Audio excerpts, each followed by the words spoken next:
blue shirt. I just listened to you guys tell us for basically 45 minutes that the police cannot protect us.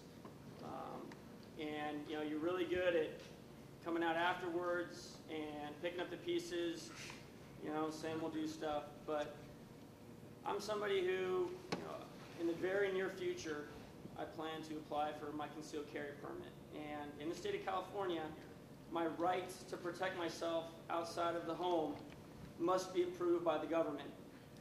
Now, you telling me there that I cannot count on you to protect me or my family, my small children, and my wife who gets in and out of our car every day with our 2- and 3-year-old.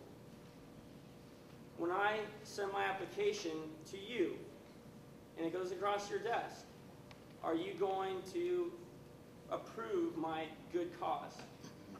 Yeah, I'm going to say one thing just in response to you, just so you guys know. I mean, I'm just a neighbor like you guys. I live in Creekside, and I volunteer to be the Creekside, you know, lead up that effort in North Natomas. But I don't think by any means, I don't want you to walk away with the message that they can't help us. I think the message is they can't be there all the time. And what I said to the media today when they asked me about the formation of this leadership group, and I think what I hear a lot is this: they're not the front line of defense. They're not going to be everywhere. You're the front line. That's right. That's right. The communities, they don't come until you call them, until we call them. So, yeah, there's probably not enough of them.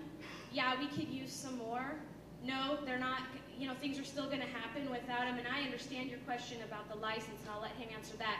But my hope tonight is that all of you who are here walk away feeling a little bit better, even though you have all the bad details, because you can look to your right and look to your left and know you're not alone. We're all in this together. We all have to figure out what we're going to do and how we're going to do it, and that's the point of the meeting, just so you know. Let me start. First of all, I appreciate your question and your concern, because everybody's here for similar type of reasons. If you weren't concerned about your neighborhood and your safety, you wouldn't be here tonight. And I guess the frustration is that, and Angelique said it, we can't be everywhere all the time. We can't. Like I explained to you, there's about this many patrol officers in the city of Sacramento 24 hours a day, 7 days a week. Now, would we like to be able to protect all 500,000 people in the city and the couple 100,000 that visit on a daily basis? Absolutely. You ask any woman or man in this police department, whether they're sworn or civilian, if that would be our goal, absolutely. But unfortunately, the reality is, like Captain Hahn pointed out, is we can't be everywhere. We can't do everything. But that's why we're here, communicating that to you so you can help us and we can help you make your community safer. That's our goal. On the question of the CCWs, as we was talking about concealed weapons permits, feel free to, you can apply. And if you'd like to talk about it later after this meeting, then we can talk about, you know, the process in that regard. But I can tell you, as my policy as the chief of the city of Sacramento, I do not approve CCW permits. We have way too many guns out there already. There are 2 exceptions in this city, and those are both deputy district attorneys who are gang district attorneys who have had their lives threatened and their families' lives threatened. And those were 2 exceptions to the rule. But I just want to be very candid and upfront. That's the policy, but you're all free to apply if you'd like. He's going to stay after if you want to talk to him. All right, Martin, really. Yeah. Do you guys think that the slow response to the police department coming to the phones when we call you guys, you know, has little things to do, you know, the crime moving in and staying here? There's been a couple of times where my neighbor got broken into. He called the police. They said, well, are they there? No. Well, go ahead and make a police report over online. It wasn't an officer in a couple of days. He never showed up. Right. My car got broken into. You guys never showed up. I mean, it's just kind of getting frustrated where you guys are there, you guys are getting a paycheck, but you guys aren't there responding when we call you guys. It's frustrating, you know, that we see you here now, but we don't see you guys in the street when things are happening. You know what I mean? It's just kind of frustrating to just come to these meetings, hearing that, yeah, we're your eyes and ears, but when you call you, there's nothing happening. His question is about response times. Yeah, unfortunately, some of those type of calls we don't respond on at all anymore. You do them online, you do them over the phone. Our priorities are people being hurt, people that are still there, violence on people. So every single time, if you call in and you say, my house got burglarized yesterday, but somebody else in South Natomas, North Natomas, Gardenland, Northgate, or in the Heights side is calling in saying, I'm being assaulted right now, that's where we're going.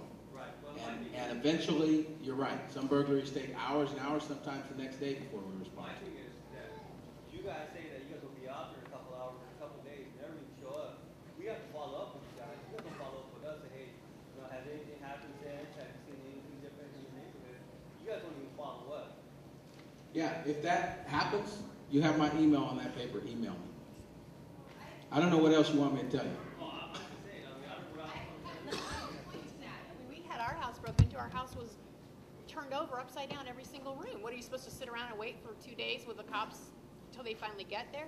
I mean, that's to his point. Yeah, let me tell you guys what the community leadership, because we all had same issues. Some of the people that joined because they had cars broken into or things stolen. Let me tell you one thing that, and by the way, anybody who needs to leave, just go ahead, don't, it's all right.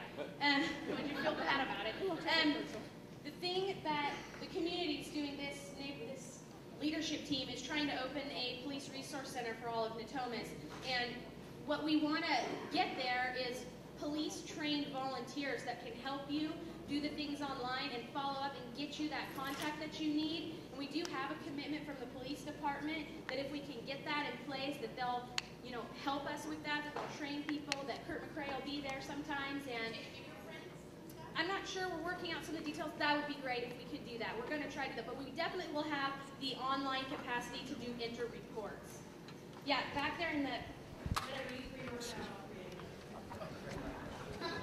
Thank you for finally recognizing my hand. Is there a single web resource that citizens out here can go to either identify their local neighborhood watch or to join their neighborhood association? I do know that on Ray's website he has a list of all the homeowners associations, but many of us probably would like to join a neighborhood watch or want to join a neighborhood watch or want to create one.